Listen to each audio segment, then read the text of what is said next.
भाजपा दे 2014 ਦਾ ਜਿਹੜਾ ਮੈਨੀਫੈਸਟੋ ਸੀਗਾ 2019 ਦਾ ਸੀਗਾ ਤੇ ਸਾਰੇ ਮੈਨੀਫੈਸਟੋਆਂ 'ਚ ਇਹਨਾਂ ਦੇ ਸੀਗਾ ਕਿ ਅਸੀਂ 33% ਦੀ ਵੂਮਨ ਰਿਜ਼ਰਵੇਸ਼ਨ ਅਸੀਂ ਲਾਗੂ ਕਰਾਂਗੇ।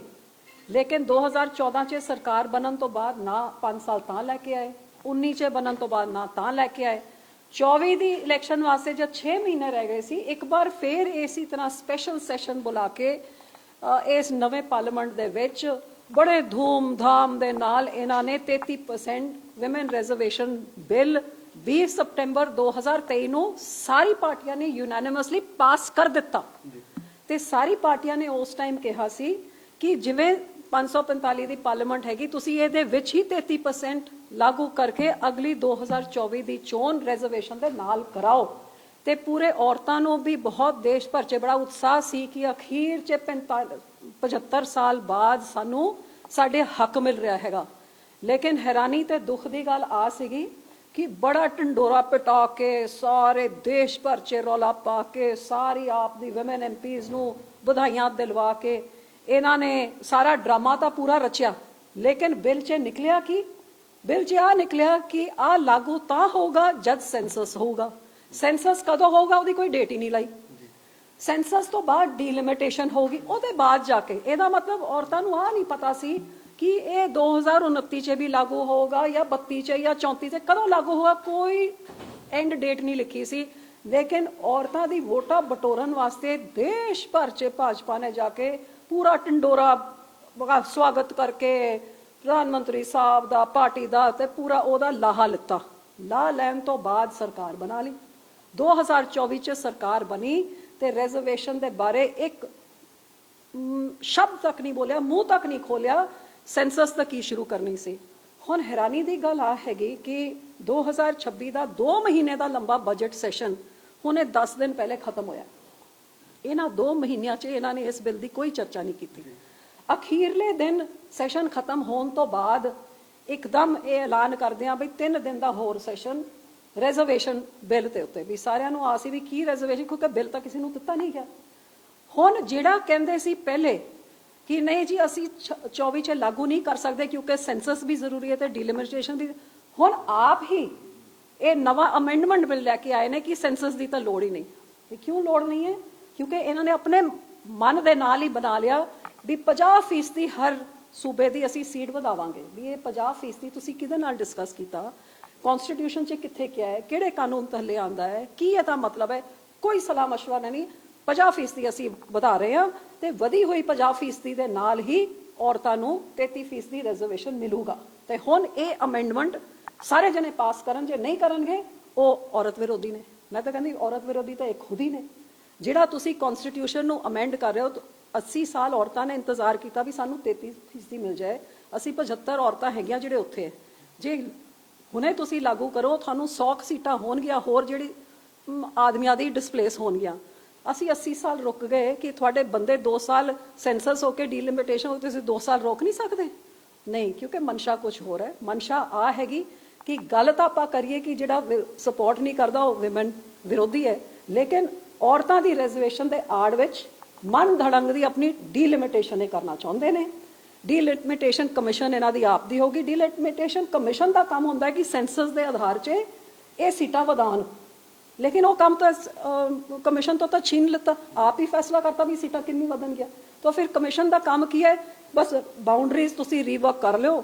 ਉਹ ਬਾਉਂਡਰੀਜ਼ ਵੀ ਇਸ ਤਰੀਕੇ ਨਾਲ ਕਰੋ ਜਿਹਦੇ ਨਾਲ ਸਰਕਾਰ ਨੂੰ ਫਾਇਦਾ ਹੋਏ। ਸੋ ਹਰ ਪੱਖੋਂ ਡੈਮੋਕ੍ਰੇਸੀ ਨੂੰ ਕੌਨਸਟੀਟਿਊਸ਼ਨ ਤੋਂ ਛਿੱਕੇ ਤੇ ਟੰਗਿਆ ਜਾ ਰਿਹਾ ਹੈਗਾ।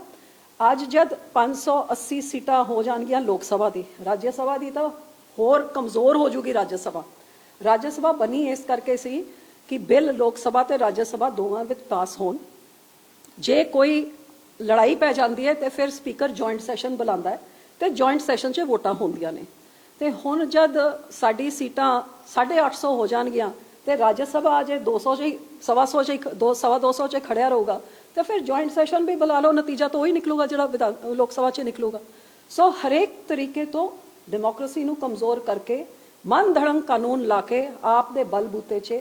ਤੇ ਵੱਡੀ ਗੱਲ ਆ ਕਿ ਜਿਹੜੀ ਇਹ ਕੌਨਸਟੀਟਿਊਸ਼ਨਲ ਅਮੈਂਡਮੈਂਟ ਵਾਸਤੇ 2/3 ਮੈਜੋਰਿਟੀ ਚਾਹੀਦੀ ਹੈ, ਹੁਣ ਤੇ ਉਹ 2/3 ਮੈਜੋਰਿਟੀ ਵੀ ਹਟਾ ਰਹੇ ਨੇ ਕਿ ਹੁਣ ਤਾਂ ਸਿਰਫ ਪਾਰਲੀਮੈਂਟ 'ਚ ਇਹ ਫੈਸਲਾ ਕਰਨ ਵੀ ਕਿਹੜਾ ਸੈਂਸਸ ਯੂਜ਼ ਕਰਨਾ ਹੈ। ਇਸ ਕਿਸੇ ਸੂਬੇ 'ਚ ਵੋਟਾਂ ਹੈਗੀਆਂ ਤਾਂ ਡੀਲਿਮਿਟੇਸ਼ਨ ਇੱਥੇ ਕਰਾ ਲਓ, ਕਿਤੇ 2011 ਦਾ ਯੂਜ਼ ਕਰ ਲਓ, ਕਿਤੇ 26 ਦਾ ਯੂਜ਼ ਕਰ ਲਓ, ਕਿਤੇ ਜਿਹੜਾ ਮਰਜ਼ੀ ਯੂਜ਼ ਕਰਨਾ ਹੈ ਕਰ ਲਓ, ਜਿਵੇਂ ਮਰਜ਼ੀ ਡੀਲਿਮਿਟੇਸ਼ਨ ਕਰਾਣੀ ਹੈ ਉਹ ਆਪਣੀ ਕਮਿਸ਼ਨ ਤੋਂ ਕਰਾ ਲਓ। ਸੋ ਇਹ ਤਾਂ ਮੈਂ ਸਮਝਦੀ ਹਾਂ ਭੱਦਾ ਮਜ਼ਾਕ। ਪਹਿਲੇ ਤਾਂ ਔਰਤਾਂ ਦੇ ਨਾਂ ਤੇ ਜਿਨ੍ਹਾਂ ਨੇ ਅੱਜ ਤਾਈਂ ਉਹਨਾਂ ਨੂੰ ਨੀਅਤ ਔਰਤਾਂ ਦੇਖ ਰਹੀਆਂ ਨੇ ਕਿਹਦੀ ਕੀ ਨੀਅਤ ਸੀ, ਨਾ ਕਾਂਗਰਸ ਦੀ ਸੀਗੀ ਤੇ ਨਾ ਹੀ ਇਹਨਾਂ ਦੀ ਹੈਗੀ, ਕਿਉਂਕਿ ਪਹਿਲੇ ਵੀ ਇਹਨਾਂ ਨੇ ਰੋਕਿਆ ਤੇ ਅੱਜ ਵੀ ਰੋਕਣ ਦਾ ਇੱਕ ਹੋਰ ਕੰਮ ਕਰ ਰਹੇ ਨੇ। ਹੁਣ ਪਾਸ ਕਰਾਉਣ ਵਾਸਤੇ ਕਿਹਦੇ ਨਾਲ ਕੀ ਸਮਝੌਤਾ ਕਰਦੇ, ਕਿਉਂਕਿ ਈਡੀ ਸੀਬੀਆਈ ਇਨਕਮ ਟੈਕਸ ਰੇਡਾ ਤਾਂ ਸਾਡੇ ਸੂਬੇ 'ਚ ਵੀ ਕਈਆਂ ਦੇ ਉੱਤੇ ਹੋਈਆਂ ਨੇ। ਸੋ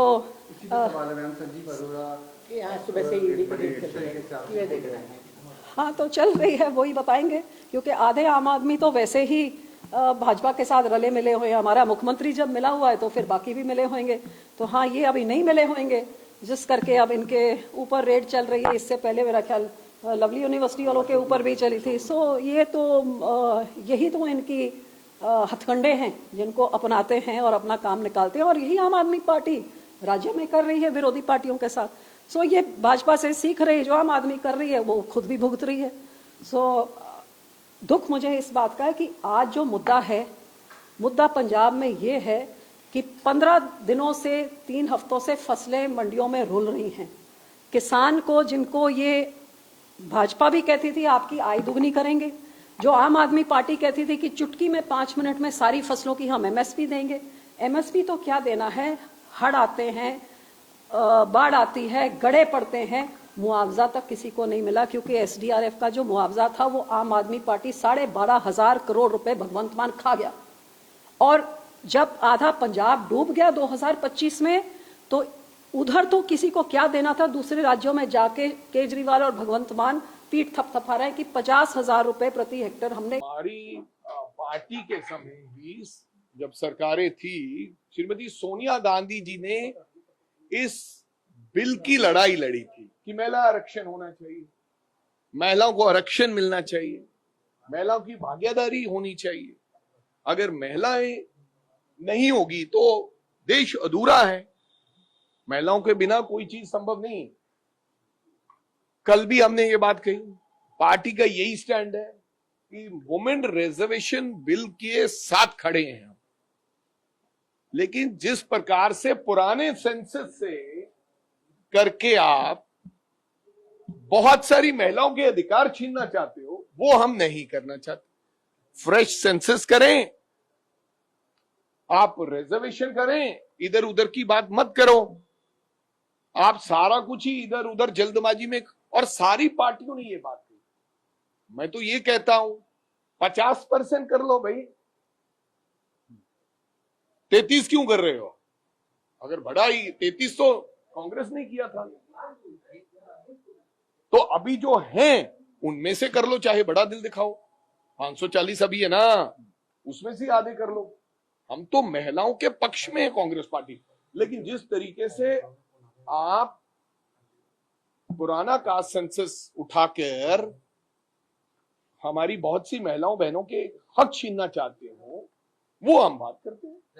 जिस तरीके से प्रधानमंत्री ने कहा कि पॉलिटिकल कलर ना दे ऑपोजिशन, पॉलिटिकल कलर हम थोड़ी देते हैं। प्रधानमंत्री के बिना पॉलिटिकल कलर कोई और देता ही नहीं है।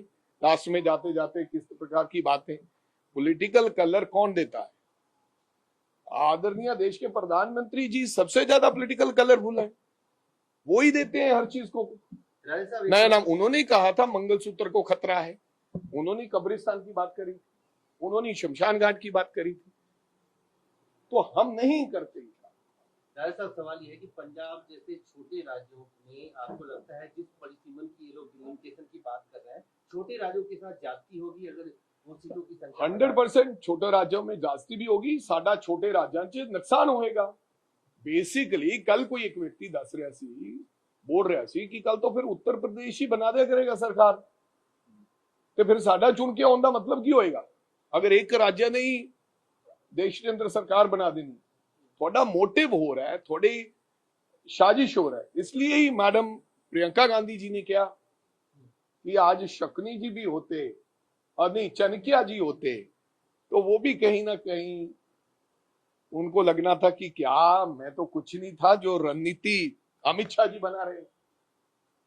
तो मैं जेड़ी गल कह रहा ਕਿ ਇਹ ਜਾਣ ਬੁੱਝ ਕੇ ਇਸ ਦੇਸ਼ ਦੇ ਅੰਦਰ ਸਾਰਾ ਦੇਸ਼ ਨੂੰ ਤੋੜਨ ਦੀ ਗੱਲ ਕੀਤੀ ਜਾ ਰਹੀ ਹੈ। ਪੋਲੀਟੀਕਲ ਕੁਰਸੀ ਦੇ ਲਈ, ਇਹ ਪੋਲੀਟੀਕਲ ਤਾਕਤ ਦੇ ਲਈ। ऐदा देश नहीं कदे भी चलता। देश देश दी भावनावां दे नाल चलता। देखो मैं तो यही कहूँगा कि आज ये बारिश है हो रही है, भगवान भी अपना गुस्सा जाहिर कर रहा है। बारिश में हमारी बहनें खड़ी हैं, इस तरीके से वो अपना दुख जाहिर कर रही हैं, लेकिन इनको ऑपोजिशन वालों को ये नहीं आया भाई यार, अगर उनको 200-300 सीट मिल गई थी जो हमारी नारी शक्ति है, तो आपको प्रॉब्लम क्या थी, आपकी तकलीफ? ये तो ऐसे करा है इन्होंने जैसे दुश्मन के साथ भी कोई बर्ताव नहीं करता। जिस तरीके ने आज इन्होंने हाउस में हमारी माँ बहनों को रोका है, क्योंकि इनको डर है भी हमारी सीट ना चली जाए। देखो, जो माँ बहन इनको जिता के यहाँ तक लाती रही है, आज उनके अगेंस्ट इन्होंने काम कर दिया। मैं तो ये कहूँगा, अब जब ये फील्ड में जाएंगे तो ये तो यहाँ तो ये सियासत कर रहे थे, लेकिन जब जाके पता चलेगा कि किस तरीके से ये नारी शक्ति इनको अपनी जगह पे पहुँचाएगी, इनको जगह पे लेके आएगी। और दूसरी बात, मैं ये भी गारंटी से कह सकता हूँ भी इनकी खुद की पत्नियाँ, आज इनकी बहनें, माएँ और बेटियाँ आज इनको खाना तक नहीं देंगी। ये विश्वासघात उन्होंने